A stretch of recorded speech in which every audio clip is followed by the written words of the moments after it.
Hi, Deborah. Hi, Tina. Hi, Leslie. Welcome, everyone. Thank you for being here. All right, welcome everyone. Thank you for joining us today for our weekly virtual Lunch and Learn. My name is Leslie Kirby and I'm the chair of the Jewish Community Relations Committee of the Jewish Foundation and Jewish Federation and Jewish Foundation of Nashville and Middle Tennessee. And we co-sponsor these weekly events with the Nashville Jewish Social Justice Roundtable. So welcome everyone. Today we are lucky to have with us Gini Pupo Walker from the Metro Nashville Public School Board. And I'm gonna go ahead without further ado and turn it over to her. Gina, welcome. Can you tell us a little bit about yourself and what led you to become a member of the school board? Absolutely. So thank you so much for this invitation. I see friends here, Tina and Avi, longtime friends and co-conspirators here. So I grew up in Nashville, actually, grew up near what is today like Highway 100, Percy Warner Park in that area. My dad taught at Vanderbilt. My mom was a emergency room nurse at Vanderbilt Hospital. And, so I'm from here, one of those unicorns, as they say. And left for college and, spent some time away from Nashville, came back 16 years ago with my husband and small children to, settle down here, put down roots, and began teaching in Metro schools. I was a Spanish teacher. I taught a class called Heritage Spanish, which is a Spanish for native speakers class. And so this is a class that is common in places like California, now much more common across the country, where students who grow up speaking Spanish in the home like I did, but never learned to read and write it because they were educated in English in the United States. Then instead of taking Spanish 1 and Spanish 2, where they're learning colors and numbers, they're actually learning grammar and spelling and reading literature and actually learning to read and write their first language. So through that work, I became really an advocate for my students. 35 Latino students in a classroom at a time, began to be very frank and honest about the challenges and the aspirations of their families. And so with that work, I, began to partner with places like Conexión Americas, and that's where Avi and I got to know one another and really worked on all kinds of different issues and platforms there related to college access, to immigration, to English only, all the things. And so left the classroom to do family engagement for the district for 4 years, where I really learned about systemic change at a large scale and how hard it is to do that. And then left from there to work at Conexión Americas for 4 years, where I led policy and education programs there, where they have a whole range of programs for children and families in education. And just this in the last 18 months left to start a new organization here in town. I'm happy to talk about at the end of the program.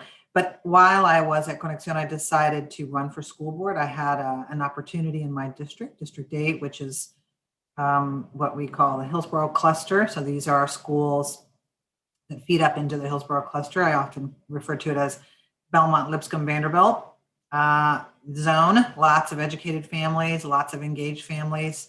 And so Mary Pierce, who was my predecessor, announced that she was not going to run in 2018. And I decided, is that right? 2018? I can't remember years anymore. I think that's right. And I decided, my kids were off to college and I had the time, and I think I felt like I had the background and the wherewithal. And so I ran and won. And, when I came onto the board, we were in a very difficult time. Some of you may remember with the previous superintendent, Sean Joseph, where there was just a lot of acrimony and a lot of people going to their corners and fighting it out on the board floor. And that was a very difficult and painful sort of onboarding experience.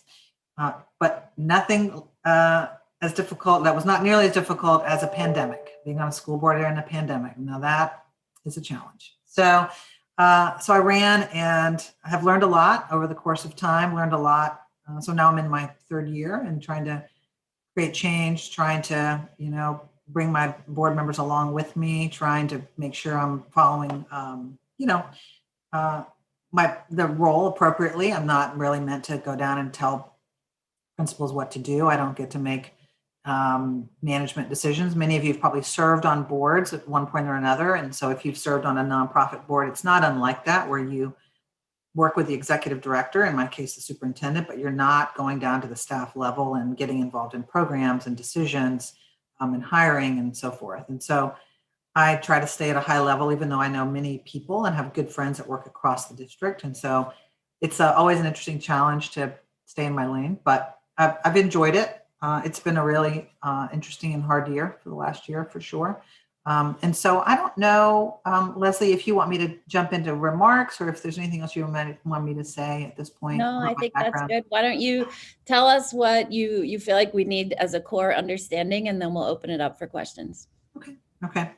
So, what I'm going to do really here is focus on the past year and the impact of COVID on the district and sort of from my perspective. And so, and I'll give some background here. Of course, as all of us know, painfully acutely aware, started in March of last year, and so we kind of, everything stopped mid-March, right? And so the district at that time, and so many of us, we knew very little about the virus, about how it spread and how much it could spread and who had it and who didn't have it, and on all the things. And I remember very clearly the day that Dr. Battle called me to say that they thought they had a case at cases at two schools, and should we go ahead and close the district? And we knew that as soon as we called for closing the district, that we may not open up for a long time. So that was a really monumental decision. It was literally one day to the next. And we just couldn't imagine a world in which there were people, students, adults in schools with the virus, and we were open and not knowing what that would mean. And we just didn't feel like parents would be able to handle that, right? They would be really furious, right? If we were keeping schools open while we knew there were cases in schools, when we knew so little about the virus at that time. So we closed really from one day to the next. Kids left things in lockers, lunches in lockers, right? The whole thing, coats, everything. And we quickly kind of changed to a quasi-virtual environment. We had many, many students with no devices, no laptops, nothing, families without internet. And so, in retrospect, I think everybody knows that we didn't do much in terms of instruction those last few months, partially because we were winging it mostly. We weren't sure what we could require. Could we require assignments from students who didn't have laptops? Could we grade students on work when they didn't have access to what they needed? And all their materials and textbooks and everything was at the school. And so really we just tried to provide enrichment. We quickly moved to making sure there was food accessible and delivered to schools and to families. And then the mayor, we quickly moved to distributing laptops and getting Dell to get us a bunch of laptops while every other district in the country was trying to do the same thing. And so over the course of the next few months, we in fact got a laptop to every single student, regardless of how many children were in a household. Every single student had a laptop. And then we began to refurbish and update and replace teachers and teaching assistants' laptops so that everybody had the latest software to run all of these now we consider normal things like Zoom and Teams and program, all these learning software and things on their laptops. And so kind of went through the end of the school year. Obviously, the U.S. Department of Ed canceled end of year assessment, so we did not provide T-Ready TCAP testing. So that didn't happen, which has a whole host of implications.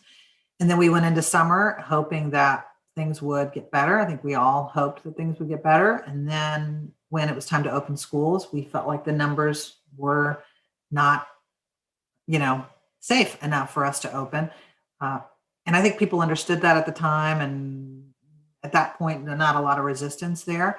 But that changed pretty quickly. I will say that the former president of the United States politicized opening schools very quickly and made it a political, cultural kind of debate, which was very difficult for the board, particularly from me and my seat. So we had virtual learning in a much more substantial way with the start of the school year last year. And so we contracted with Florida Virtual School to offer virtual learning to every student. And so what you should know is that we've had for 10 years a virtual school. Now, MNPS virtual school open to kids 5 through 12. So that is the school they're assigned to. That's where they attend virtually. And so we just scaled that up to every single student in the district. Knowing that there would be a whole host of students who could not learn in that format. Students with disabilities, English learners, homeless students, students whose parents were not home.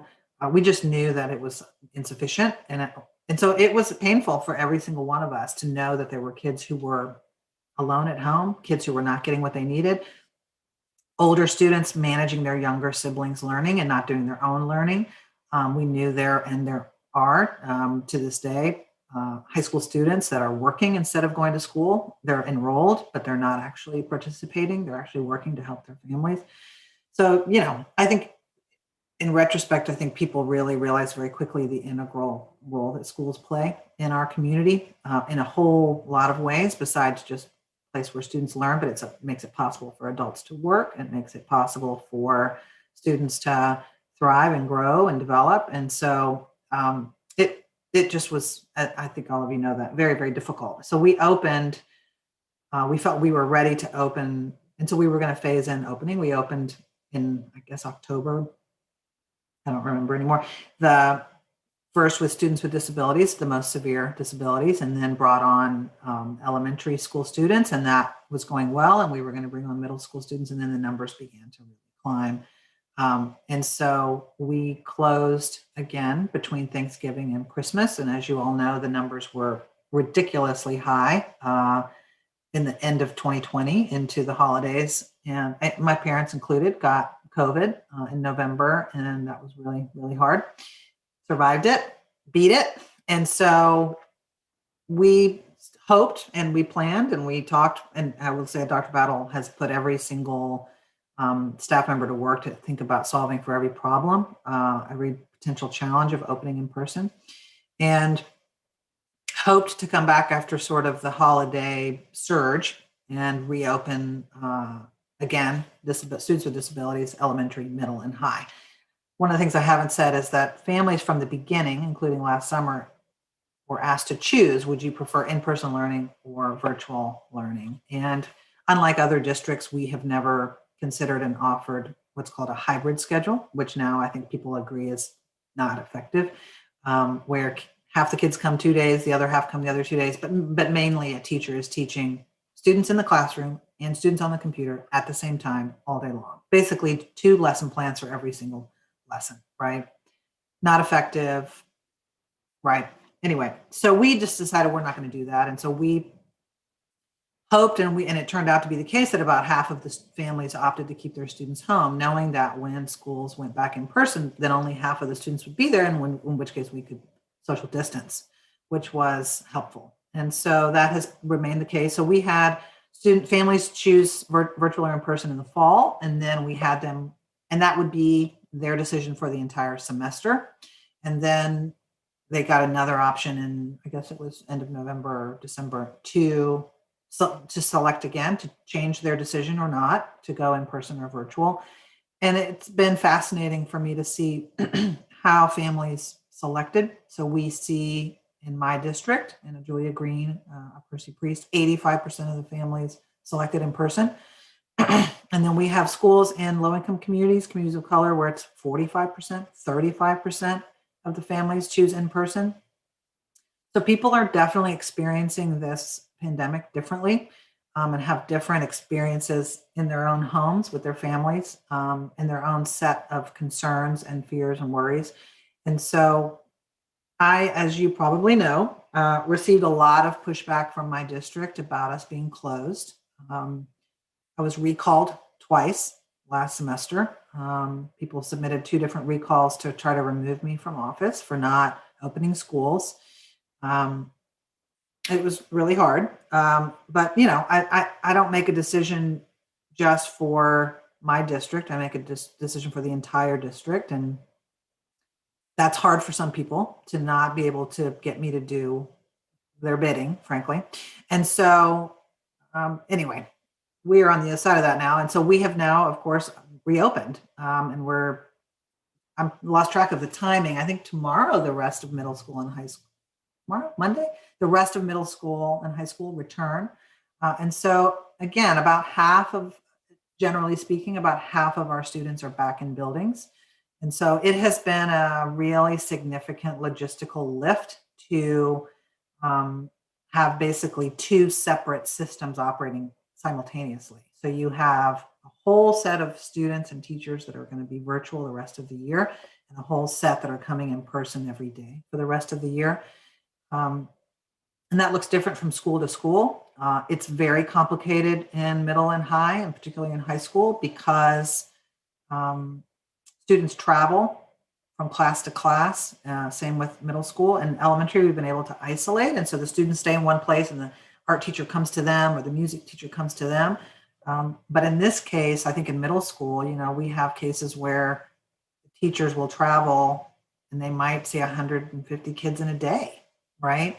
And rightfully so, teachers were very worried about that level of exposure.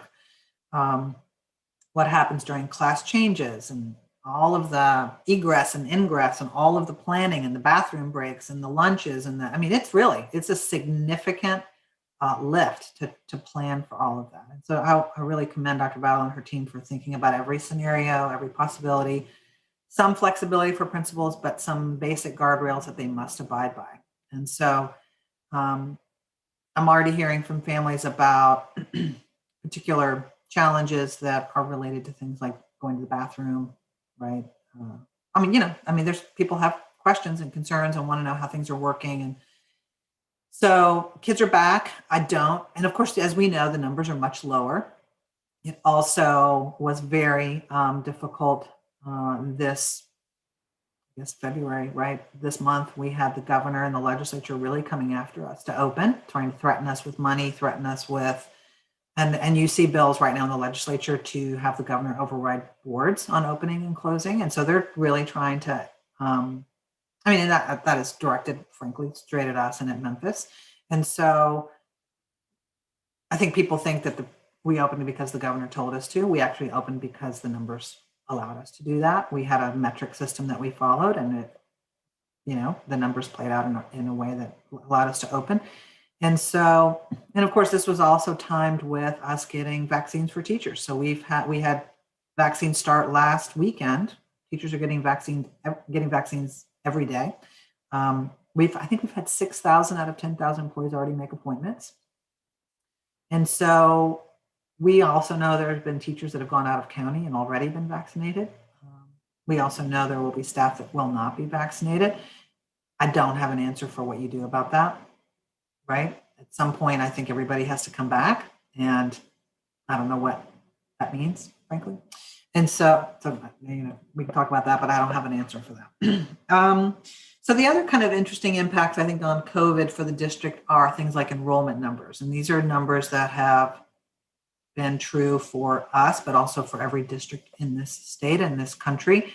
So we saw students withdraw. Particularly in my district. People with means went to private schools. I don't think people mostly went to homeschooling because that was what we were offering them was homeschooling. We were providing you a teacher and a curriculum. Why would you go to homeschooling if we're giving you all of the tools? But anyway, so we had, we dropped an enrollment. I don't know what the last count is, maybe by 2,000 or 3,000 students. However, what people don't realize is the bulk of that are people who deferred kindergarten for a year. So you have the option to wait to enroll your child until they're 6. So we didn't get pre-K enrollment and we didn't get kindergarten enrollment. And so I would have done the same thing if I had the ability as a parent to wait a year. And so what that means for us and for every district in this country is we're going to have a huge bubble in the next year's kindergarten class, which is going to require staffing challenges, more kindergarten classrooms. And then that bubble of kids will travel for the next 13 years together and be an outsized class from year to year, presenting some challenges in terms of staffing and all the rest. And so one of the many, many things we have to think about going into next year. And so I will say the other thing that has been an interesting byproduct of this COVID situation is we've always had a challenge staffing schools, particularly our lowest performing schools, particularly our schools with the highest concentrations of poverty. We are more staffed this year than we've ever been in the last 25 years. And a lot of the reason for that is because teachers in surrounding districts and in private schools who had to go back in person immediately resigned from their districts and came to Nashville because we were virtual. And so every one of our what we call priority schools, lowest performing schools, are fully staffed. We have more teachers now than we've ever had. And so the question is, can we keep them after this year? And can we keep them on staff? Because a lot of these teachers that came to us are more seasoned teachers who had perhaps health risks, families with health risks, who wanted to remain in the classroom but did not want to go in a building. And so how do we keep these experienced teachers in Metro is the answer to us. And so that's been an interesting byproduct. I don't think people realize that. And so that's a positive potentially. And then I'll talk a little bit about things that we've put in place that I think should continue. You know, every industry, every sector has been creative and thought about ways to use Zoom or whatever, right? And to compensate for this time. One of the things we put in place is a program called Navigators. I know the Tennesseans are going to release a story on this very soon. And this was created with Carrie Randolph, who runs all of our federal programs and sort of big, large strategic initiatives. And so this was basically a version of advisory, not quite like a homeroom in the old days, but where every single person in a building, secretary, translator, school psychologist, everybody, is assigned a set of 10 students. And they are to reach out to the family, reach out to that student, check in with them. Do you have what you need? Do you have, are you guys worried about housing? Are you worried about food? Are you worried about mental health care? You know, what is happening? We've had, and I have do I have it open? I had a PowerPoint, but I didn't really want to bring up a PowerPoint. But since August with Navigators, we've had 226,000 check-ins with students. We have 5,000 navigators, and out of that have come 1,800 referrals to social services for additional supports and for all kinds of different services. So that feels meaningful. I do know that some schools implement navigators better than others. It's part of the school culture. In other schools, it's not considered a priority and therefore not baked into how staff kind of are operating. I think there were places where teachers felt like this was just one more thing that they had to do. And I understand that. But I do think that it was really important for families to feel like there was one person they could call if they had a problem or a challenge or whatever it was. And that has, for the most part, happened. So, and then so we've gotten a huge amount of federal stimulus money, and people have asked, like, how are you spending it? What are you going to do with it? There's more coming. So the first round was really almost entirely on purchasing technology for students and staff, and hiring more technology personnel to help troubleshoot with families, We've got, I think, 5 or 6 different technology centers, like they're basically tents in different parts of the city where people can bring a laptop that's not working or can get some help with a program or whatever that looks like. And so we've staffed those up. And so future funding, new, what we call ESSER, which is the stimulus money, will go towards summer programming for a very intensive tutoring program where we'll pay teachers, we'll pay college students, we'll pay any volunteer who wants to go through an intensive tutoring training and be matched with students to do some tutoring for students who have fallen behind. So that will require a heavy lift and wherewithal. And then really summer. And so the state is paying for a good bit of our summer programming. A lot of questions around how that's going to work, how kids will be identified for that. And then I think the other, question that is in the minds of so many people in my world of education policy and advocacy is how much ground have the students lost? Which students have lost ground? How big will the gap be? We know families with means have hired tutors to come every day to their home. They're managing pods. They're accelerating learning. They're probably moving faster, while other kids were not. And so what is that going to mean for classrooms when teachers come back? So we have done some what we call formative, we have every year what we call formative assessments. It's called the MAP test. So this is a test that we give 3 times a year to kind of gauge where students are and how they're doing. Transportation is provided, Tina, to summer programming.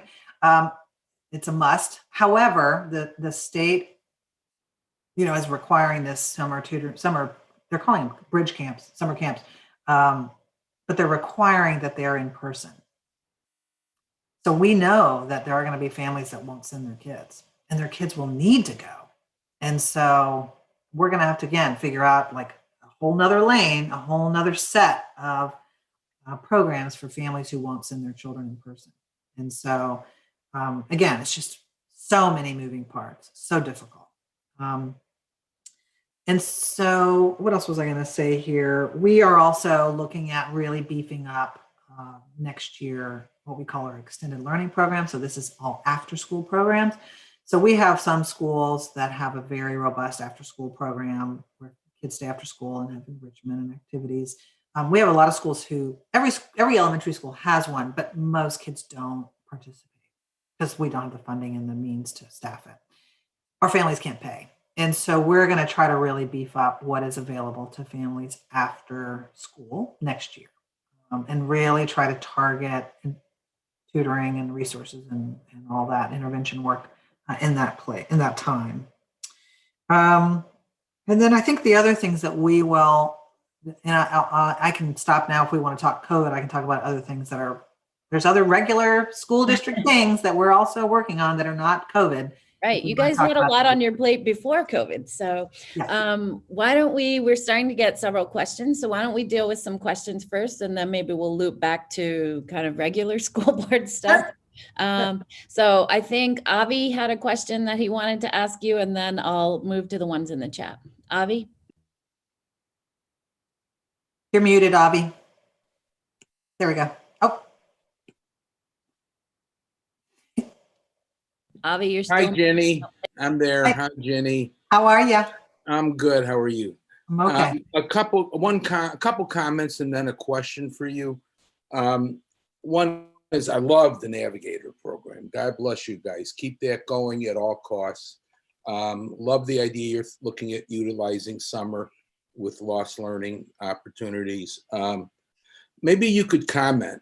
I mean, from where I'm sitting, and I had questions about the selection of Adrienne Battle as superintendent. I didn't know her. I just had questions.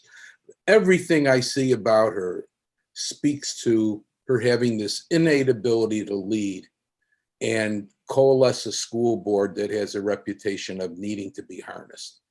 And maybe you could talk about what makes her a special leader, because I think our community needs to start learning to appreciate that. The second piece I would just recommend, if I was still a principal, I don't think I'd be eager to bring my middle school back. I just can't imagine bringing 1,200 kids back to a small, close, confined area, have them move around between classes, eat in a cafeteria, manage bathrooms for teachers, bringing in extra custodial staff to keep a building sanitized because one can't do it. I just can't imagine it. I don't think we do enough to explain to the public how difficult middle school and high school return is.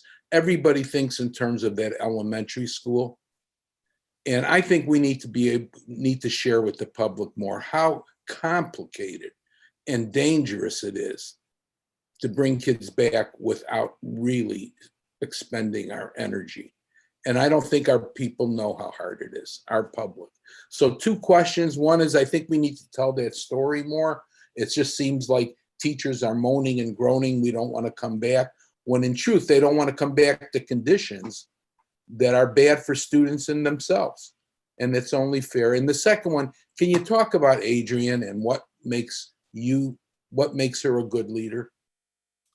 So I'll start with Adrienne. That's the easy one. So I used to work at Glencliff High School Metro Schools has 10,000 employees, but it's a very small community. So most people know somebody in every building. And so I worked with Adrienne many years ago at Glencliff. She was an assistant principal. I was a family engagement coordinator.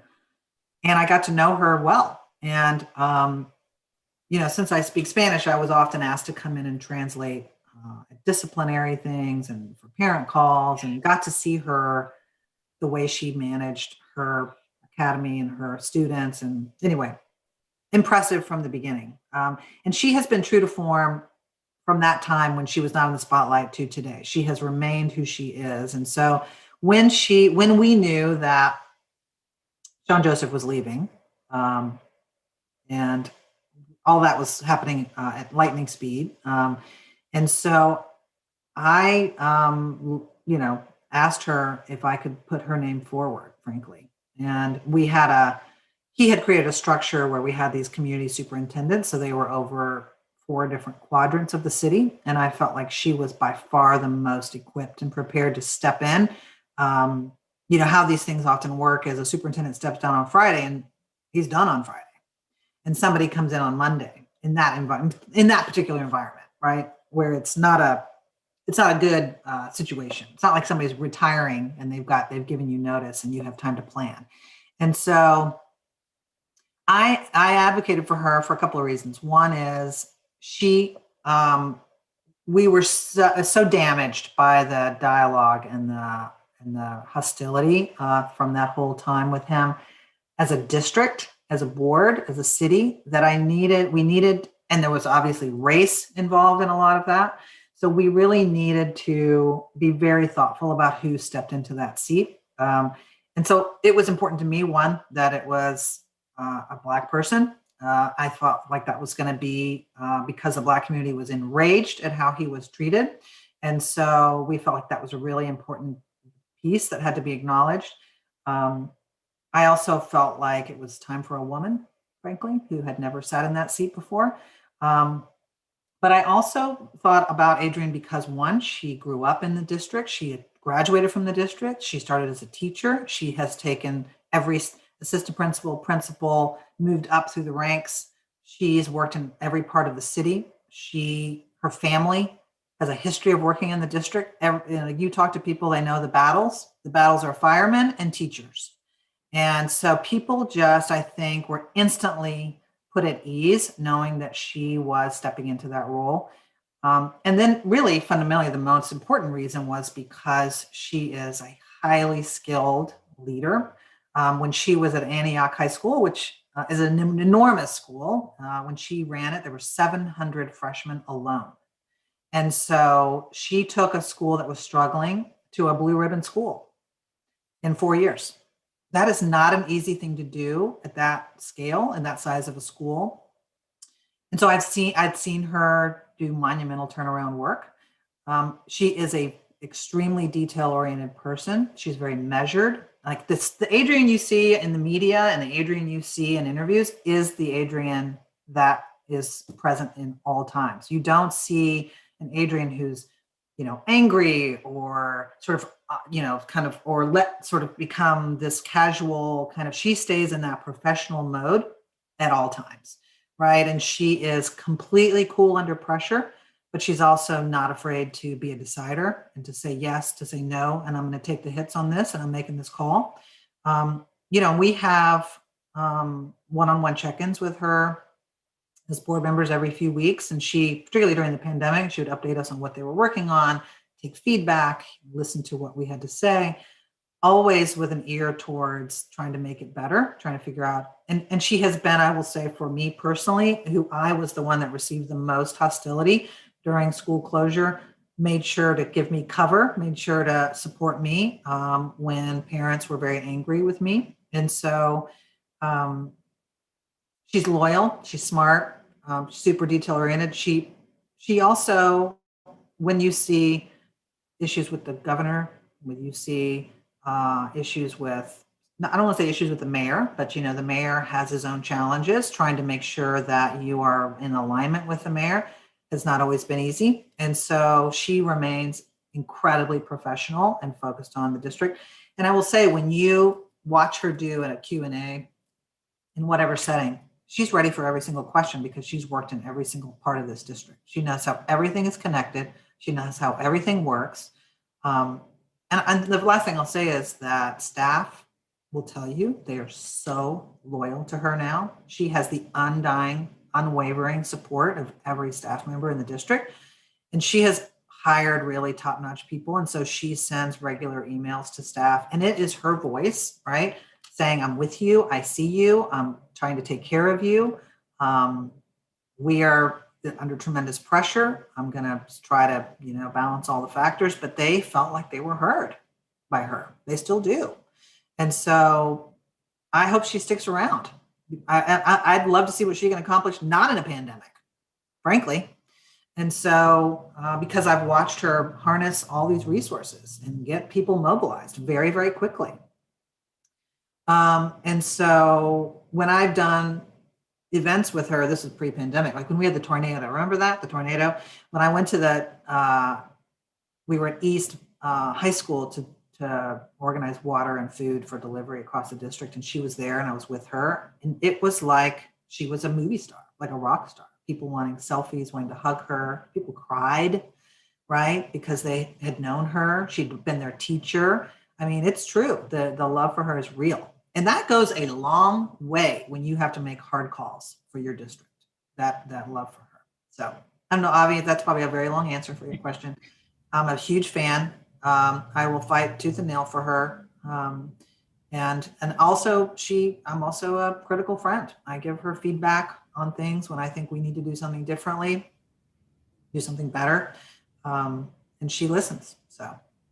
So your other question was about middle school and high school. And I don't have a good answer for that. I mean, I think that, principals have been given very set parameters, right? But there is some flexibility within schools. And I will tell you where it's going to be an interesting challenge for our high schools. I think about Hillsborough, all of our high schools have, the problem is going to be this virtual / in-person business.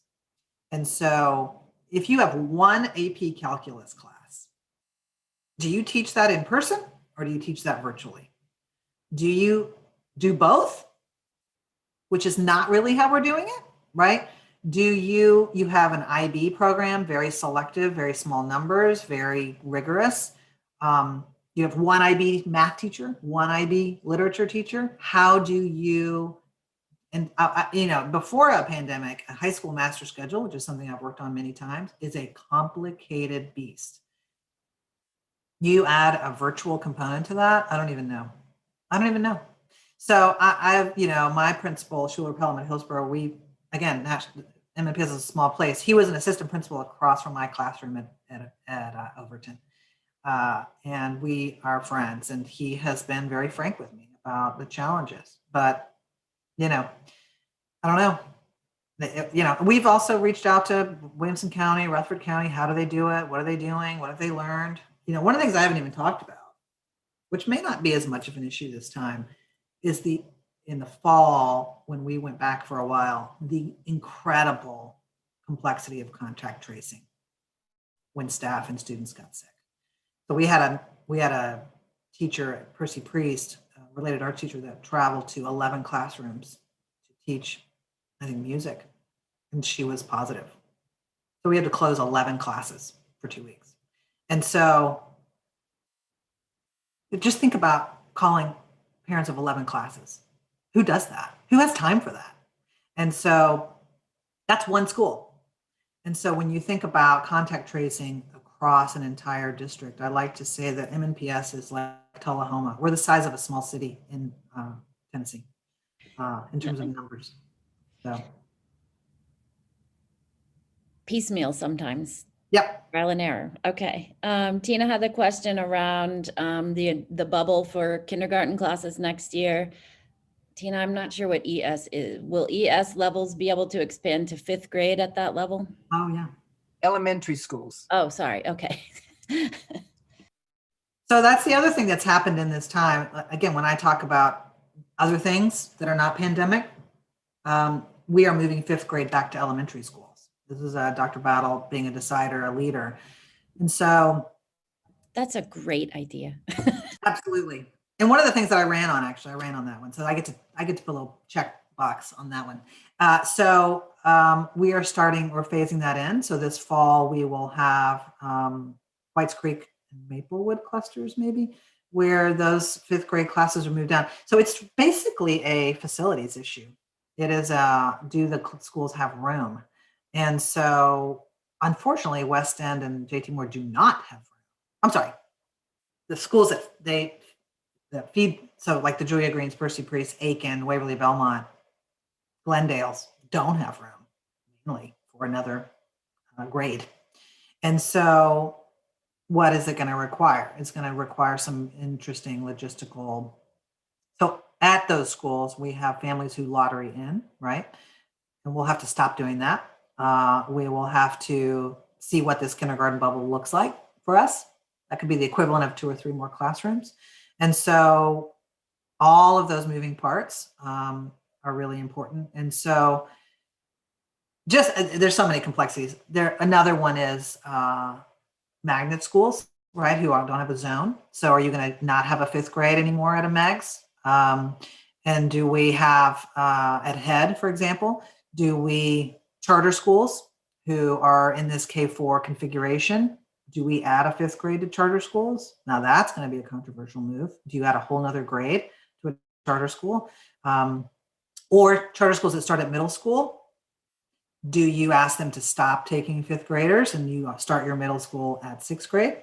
As you can see, every decision has multiple considerations. And so, yeah. So there you go, Tina. Hope that answered your question. It won't be easy, but Right. it was very traumatic as a parent thinking about sending like a 10-year-old to school with 8th graders. I disagree. So, Michal had a question about the role of the central district and mitigating the environment in individual schools. So to what extent do individual schools have flexibility to hold classes outside, open the windows, that kind of thing? So what of that is central and what of it is school to school? I mean, I think it depends on the facility. We have schools where there are no windows. There are classrooms with no windows, right? I worked in an office in Overton with no windows. And so I absolutely think we will be encouraging opening windows. Masks are mandated for every person every day, all day. We don't allow visitors in. Parents can't walk their children in, even kindergartners. We're not letting outsiders into buildings right now. So any volunteering, all of that is just not happening.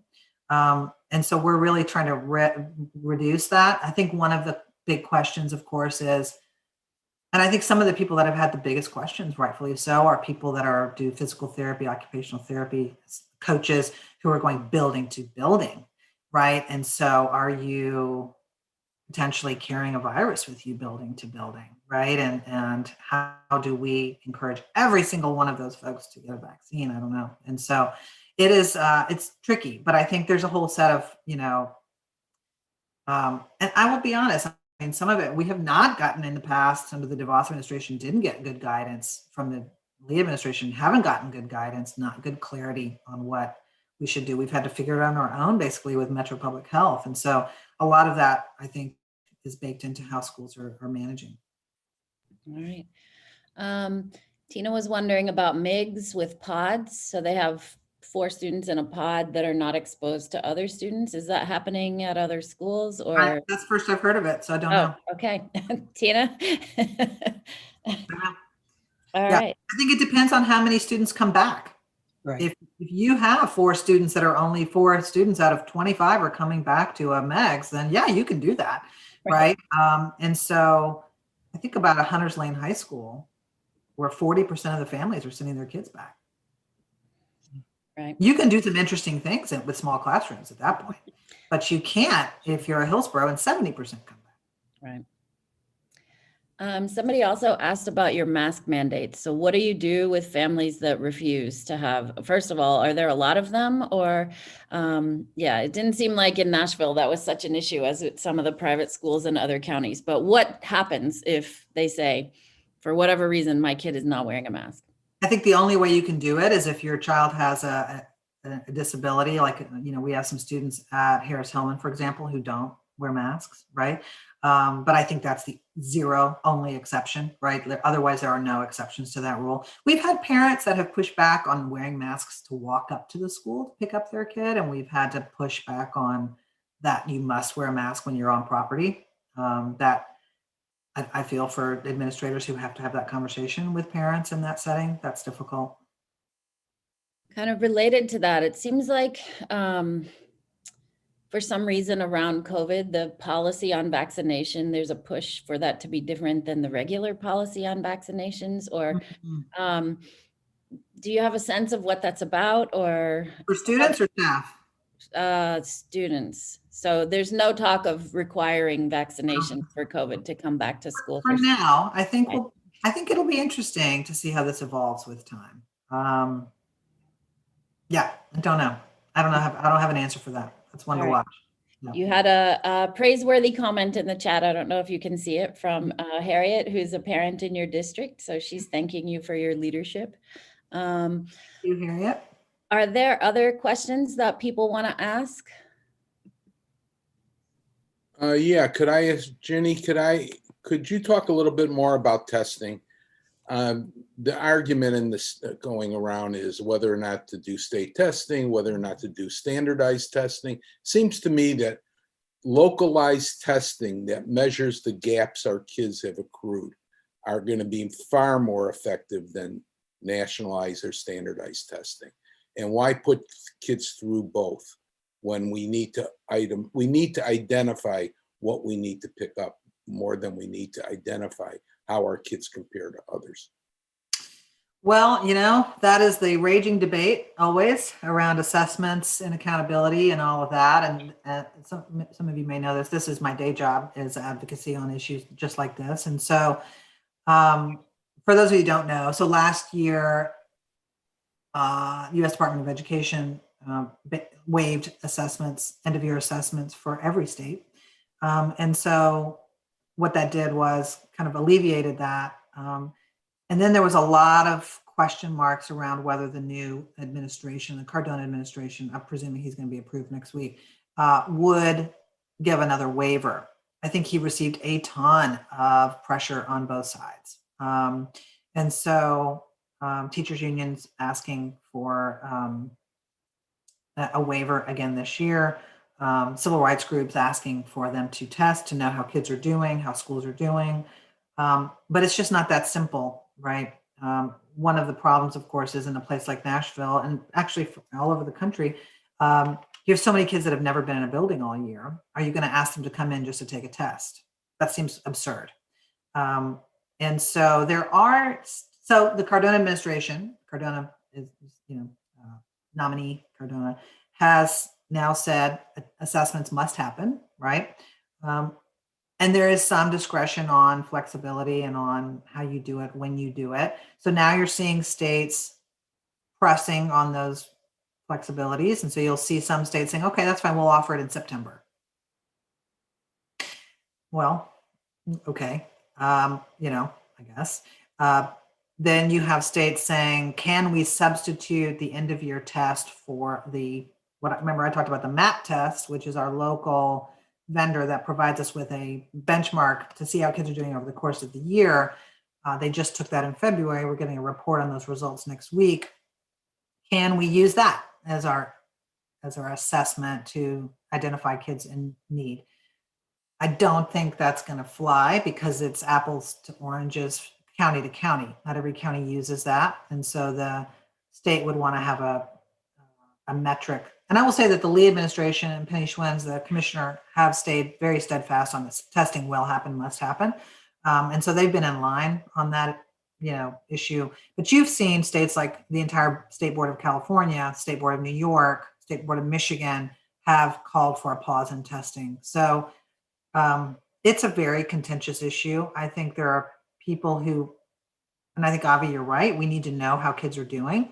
The question becomes then, is that test considered valid, reliable, actionable information? And Ginny, are those tests diagnostic? They typically They're not, right. Diagnostic. Yeah. So Yeah. you're wasting kid time taking those tests that don't produce the information you need to improve instruction. Right. it's very high level. And so the problem too is you don't have 2020 data. So you don't know where a kid was last year to know where they are this year. So you're using 2019. So if you're a fifth grader, we don't have any previous data on you because your first test would have been last year. Actually, if you're a fourth grader. So these are what we call lagging and leading indicators. So a lagging indicator is a test where you take it, but you get the results months later. Leading indicator is something like this formative where you can make decisions in real time on how kids are doing. And that's really what Avi's alluding to is that's what we need is teachers need that information to make this. And frankly, one of the big problems in like a summer camp scenario is, and the Commissioner of Education, I'm going to put on my advocacy hat here, has said that the criteria, the single criteria to identify kids for summer camps is that end of year assessment. Well, are you going to get that assessment back in time to identify the kid to go to camp? Are you going to let the parent know, hey, change your summer plans because we just found out that your student now qualifies for summer camp? Anyway, I could talk about that for a long time. And so there is significant challenges, right? And then, the other thing is what you call a participation rate. How many kids are actually going to come in and take it?